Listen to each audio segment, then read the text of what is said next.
Cuan, cuan, we be getting money. Cuan. Mas bro, sebelum kita lanjut ke videonya, saya share info bahwa grup STS akan open lagi STS rekomendasi dan diskusi bulan Oktober 2024, teman-teman ya. Nah, teman-teman akan tergabung ke dua grup ini kalau join nanti ya. Tapi kita akan spill dulu STS yang masih jalan saat ini guys, yaitu STS September sampai tanggal 30 nanti. Nah, kita lihat di sini teman-teman ya. Ini adalah perform hari ini dari STS rekomendasi September nih tanggal 13 ya, kita bikin videonya. Nah, kita dapat profit di Excel nih guys ya. Excel TP singkat nih menu swingnya, teman-teman. Swing itu anti CL guys. Terus unik cuan, Saratoga kita kena CL memang hari ini. Terus Silo ini guys, TP swing 1, Pani cuan, PTMP cuan, Nice cuan, Trin cuan, Ram cuan, KMDS cuan. Lumayan ya, 10 menu CL1, swingnya TP2. Dan di STS Oktober teman-teman akan dapat tabel ya, data ya, 174 saham yang akan bagi dividen di tahun 2025 berserta perkiraan dividen dan yieldnya, teman-teman. Luar biasa. Ini contohnya nih, kita di bulan Februari ada 4 saham yang menarik, yaitu PJAA, Mega, PCTM, Arna. Itu yieldnya kita udah ada, IPS-nya kira-kira segini dan perkiraan dividennya segini, teman-teman. Langsung tabelnya ada 175 saham. Ya, langsung cacai aja bagi teman mau dapat tabel ini. Teman-teman gabung STS Oktober langsung dapat free tabel ini, teman-teman ya. Oke ya, kita lanjut ke videonya. Semua sebelum kita di Fajar Daily, dan kali ini kita bahas IPO yang terakhir. Terakhir gak nih kira-kira? Tapi kalau sekarang baru tanggal 20, berarti mungkin masih akan nambah tanggal 23 nanti. Tapi kalau udah 23, 24 nggak ada lagi, ya berarti cuma 3 guys IPO-nya di bulan depan. Tapi lumayan lah daripada bulan ini yang zero ya, yang nggak ada sama sekali IPO-nya guys. Nah, hari ini grup PP guys ya, grup PP hancur total dan saya kena CL di BRPT. Lumayan guys ya, saya CL di BRPT tapi ketutup lah sama Ases yang naik. Oke ya, kita akan masuk ke sini yaitu PT Masterprint TBK ya, ini IPO yang terbaru guys. Kodenya PTMR. Nah, ini adalah anak usaha dari PTMP. Nah, teman-teman ikut nggak IPO PTMP? Atau sering trading di PTMP? Kalau grup STS sering banget ya masuk keluar di PTMP. Nah, di sini ya periode book building tanggal 20 sampai tanggal 24 ya. Untuk harganya 125 sampai 135, 4,3 juta lot. Nah, kita akan lihat prospektusnya teman-teman ya. Apakah menarik nih PTMR ini ya? Kita lihat di sini untuk UE-nya dulu. UE-nya ini adalah Provindo, Sekuritas Indonesia. Nah, mungkin teman-teman baru denger ini. Ya, sekuritas ini. Karena sekuritas ini tuh ngipoin saham itu terakhir 2020 kalau nggak salah ya. Saya waktu itu ngikutin ESTA. Nah, ESTA ini tapi si kode brokernya Provindo ini RG. RG ESTA itu, tapi ESTA itu gabungan banyak gitu. Si RG cuman hanya pelengkap doang kayak gitu. Nah, kita akan lihat aja ada 3 data guys yang saya dapat saat RG ini jadi underwater. Yang terakhir dia itu 99% atau ya RG ini adalah pengendali UE-nya gitu ya, yaitu di saham Agar, teman-teman. Nah, ini tapi di tahun 2019 dan saya nggak inget nih, saya kayaknya nggak ikut IPO ini guys. Pokoknya di sebelum tahun 2020 itu saya nggak ikut IPO sepertinya ya. Saya ikut IPO itu semenjak 2000 setelah corona. Setelah corona itu saya baru ikut IPO jadi IPO Hunter. Tapi sebelum 2020 itu kayaknya saya nggak ikut. Nggak pernah ikut ya. Saya kalau sebelum tahun 2020 itu saya fokus ke saham yang istilahnya yang bagi dividen aja. Oke ya guys ya, di sini IPO Agar. Nah, Agar ini RG guys.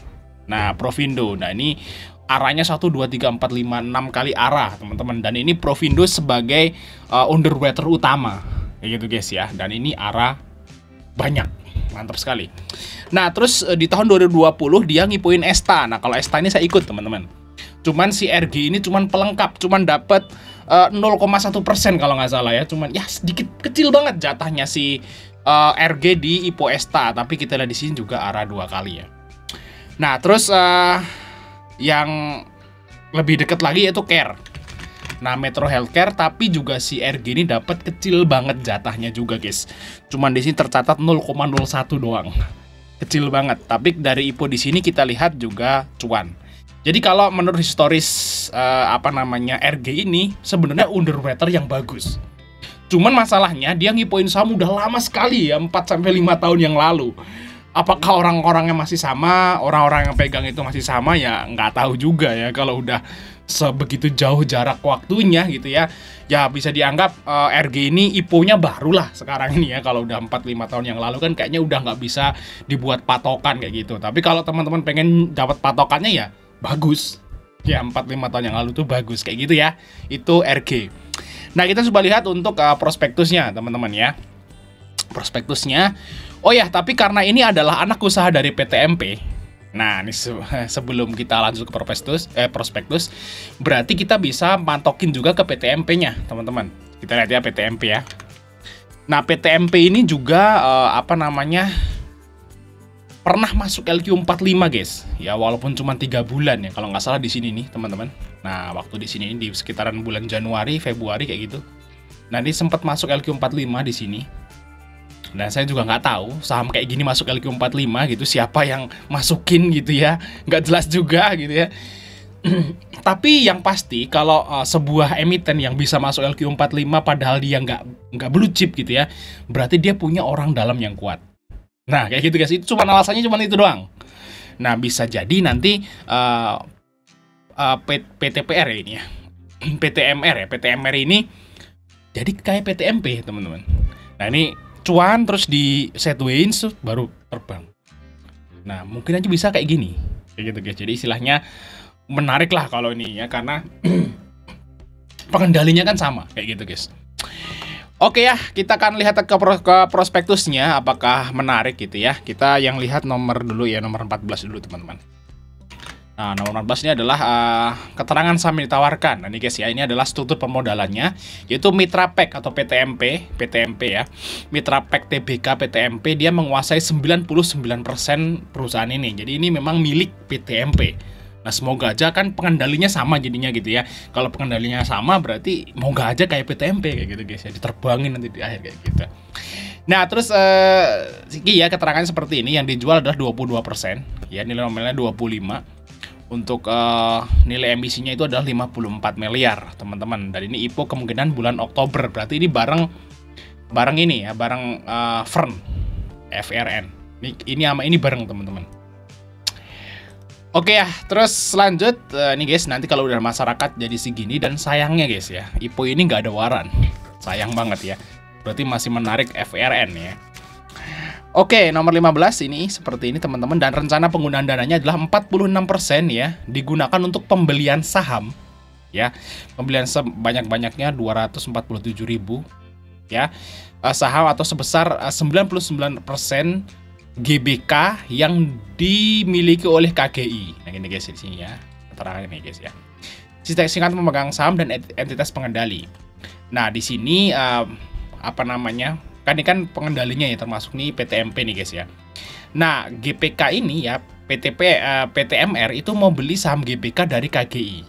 Kayak gitu guys ya, itu ya. Jadi istilahnya nantinya GPK ini ya akan jadi anak usahanya anak usahanya si PTMR. Nggak jadi pemegang saham pengendali lagi. Jadi istilahnya anaknya beli induk. Kayak gitu guys ya. Aneh juga ya, anaknya beli induk. Ya nggak masalah juga sih seperti itu. Bingung ya, bahasanya kayak gitu guys, bingungi. Tapi ya is oke lah, seperti itu permainan mereka gitu ya. Nah, untuk 54% digunakan untuk modal kerja ya, pembelian consumable, mesin printer dan lain-lain ya, karena ini memang adalah perusahaan packing juga ya, sama kayak PTMP gitu ya. Oke, lanjut guys ya, itu dari asetnya teman-teman ya. Di sini total asetnya seperti ini ya, terus naik asetnya. Tapi kita lihat di sini juga liabilitasnya itu naik guys ya. Liabilitas naik, ekuitas naik, tapi di sini yang kenceng tuh hutangnya naik guys. Ini DER-nya lebih dari 100% ya. Oke, kita lanjut yang berikutnya, yaitu dari laba bersih guys. Nah, laba bersihnya lumayan teman-teman. Di sini satu kuartal aja udah 2 miliar ya. Nah, diperkirakan ya sekitaran 8M nanti sampai akhir tahun 2024. Nah, kalau kita lihat di sini itu ROE-nya itu 22%. Jadi untungnya itu gede, lumayan guys untuk si PT ini ya. Oke ya, kita lanjut nomor 22 teman-teman. Jadi is okay, profitable-nya is okay teman-teman. Hutangnya juga ya DER-nya lebih dari 100% tapi masih aman guys. Jadi istilahnya nggak ada masalah gitu kalau masalah fundamental. Dan di sini yang jadi masalah tuh ini teman-teman ya, pembatasan atas saham yang diterbitkan sebelum penawaran umum. Jadi saya baca itu nggak ada lock teman-teman ya. Manajemen perseroan menyatakan bahwa tidak terdapat pembatasan-pembatasan yang dapat memberikan hak-hak pemegang saham publik ya dalam rangka bla bla bla. Nah ini guys ya, Ardi Kusuma selaku pengendali perseroan menyatakan tidak akan melepaskan pengendalian perseroan dalam waktu sekurang-kurangnya 12 bulan. Nah kalau kita lihat di sini kemungkinan si Ardi Kusuma itu adalah pemilik dari PT Kencana Usaha. Ya ini guys ya. Dan di sini Ardi Kusuma juga direktur utama dari PT MP. Jadi memang ini adalah pengendali ya. Jadi tapi guys ya di sini Ardi Kusuma itu dia cuman ngomong ya. Dia tidak akan melepaskan pengendalian perseroan. Nah, seseorang yang istilahnya itu dia mau jadi pengendali itu cukup memegang saham ya itu 51% atau 50,01%. Nah, itu udah jadi pengendali. Nah, di sini ya karena dia Ardi Kusuma ini mungkin punya di Mitra Pack kayak gini guys ya. Yang tadi udah kita lihat di sini yaitu punyanya PT Kencana Usaha Sentosa ini. Berarti misalnya Mitra Pack atau PT MP nih mau ngejual saham PT MR itu masih bisa ngejual sekitaran 25% lebih. Waktu IPO. Karena ya dia kan cuman bilang mau jadi pengendali doang, bukan ngelok. Ya beda ya kalau ngelok ya tidak akan mengalihkan gitu kan tulisannya gitu kan. Tidak akan mengalihkan sahamnya selama 8 bulan. Nah, itu kan berarti kan dia semuanya nggak bisa dijual, slot pun nggak boleh. Nah, tapi kalau ini dia masih bisa boleh ngejual, teman-teman ya. Asal nggak lebih kurang dari 50% kayak gitu. Nah, jadi gimana nih? Ya semoga aja ya nggak langsung guyur nih di hari pertama. Tapi kalau kita lihat UE-nya sih saya kira enggak ya. Enggak seperti itu gitu. Oke, kita lanjut nomor 18 nih guys ya. Naik nih. Nah, ini sebentar. Dividen. Nah, di sini dividen guys ya. Dia itu mau bagi dividen mulai tahun buku 2024 dan seterusnya. Berarti nanti 2025 guys, tahun depan nih dia akan bagi dividen dari tahun buku laba dari tahun ini kayak gitu ya. Sebanyak-banyaknya berapa nih? 30% teman. Biasalah seperti itu. Nah, kita lanjut nomor 129 teman-teman. Nah, ini jumlah karyawan teman-teman terus naik ya, berarti bagus. 27, 29, 31, 32. Nah, di sini karyawan tetapnya itu adalah 26. Jadi agak jarang ya untuk saat ini sebuah perusahaan yang dia itu masih mempertahankan karyawan tetap ya. Biasanya sih karyawannya sih kontrak ya kalau saat ini guys. Tapi lihat ya di tahun 2021 dia masih ada karyawan tetapnya ya gitu, luar biasa. Oke ya, terus lanjut nomor 130.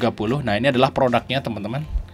Nah, kegiatan usaha perseroan yaitu bergerak di bidang usaha perdagangan sebagai distributor resmi penyewa barang-barang industri kemasan. Ya, dia jualan-jualan produk-produk yang buat packing kayak gitu guys ya. Di sini teman-teman nih mesinnya gitu, mesin packing gitu ya. Nah, ini alat-alatnya guys ya, yang buat packing kayak gitu guys ya. Nah, ini kayak gini ya, ini plastiknya ini buat gabungin 3 produk jadi satu di plastik seperti itu, di vakum kayak gitu guys. Nah, ini produknya seperti ini teman-teman. Ya mungkin bagi teman-teman yang istilahnya punya usaha atau punya bisnis yang perlu packing, mungkin aja pakai bubble wrap atau fill air bag-nya punyanya PT MR. Nah, lihat aja teman-teman ya nih plastiknya guys ya, Skern film. Nah, ini guys ya, yang suka pakai kayak gini biasanya mungkin ini buat buah harang itu guys ya, yang buat buah gitu. Kalau buah-buah habis dipotong itu kayak gini guys. Oke ya, mungkin teman-teman tahu. Dan dia juga bikin kemasan packing ya untuk obat. Nah, ini lihat nih ya kan. Nah, obat yang kayak gitu guys, klek gitu ya. Nah, ini kemasannya itu yang buat PT MR ini guys. Nah, kalau obatnya ya mungkin yang buat Kimia Farma atau Kalbe Farma kayak gitu guys ya. Tapi Kimia Farma atau Itama Panorama gitu ya belinya di sini, packingnya kayak gitu. Nah, di sini dia juga nih? Oh, ini packing daging kayak seperti itu. Pokoknya packing lah dia usahanya kayak gitu guys. Nah, Mas Bro bisa baca di halaman 129 130. Oke ya, kita akan lihat bagian sini, yaitu bagian valuasi tentunya. Kita udah setahun kan teman-teman, kita lihat di sini ya. Harga bukunya 28. Jadi nanti dia IPO-nya di PBV 4 sampai 5. 4,4 sampai 4,7 kalau di 135 ya. Terus untuk pair-nya itu lumayan ya, 20 kali. Lumayan nggak bagus gitu ya untuk pair-nya. Tapi ya kalau setara sekelas saham IPO ini juga udah oke lah kalau IPO guys ya, karena ada yang sempat IPO dengan pair ratusan kali guys. Nah untuk hutangnya memang sedikit agak mengkhawatirkan ya, karena DER-nya di atas 100%, tapi ini saya lihat masih aman teman-teman.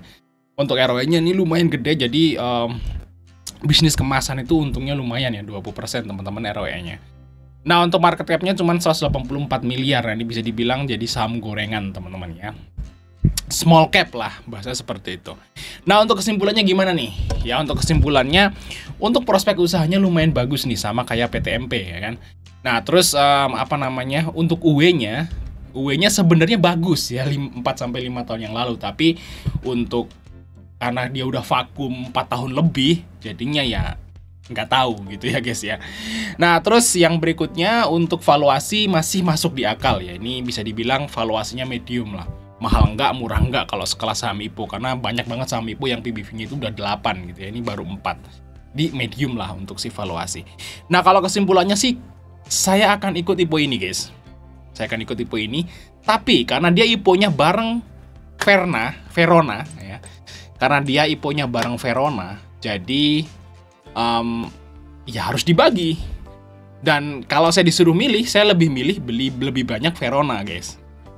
Nah, misalnya nih punya 10 juta nih, yang Verona 7, PTMR-nya 3 kayak gitu. Nah, ya, seperti itu guys ya untuk pembagiannya.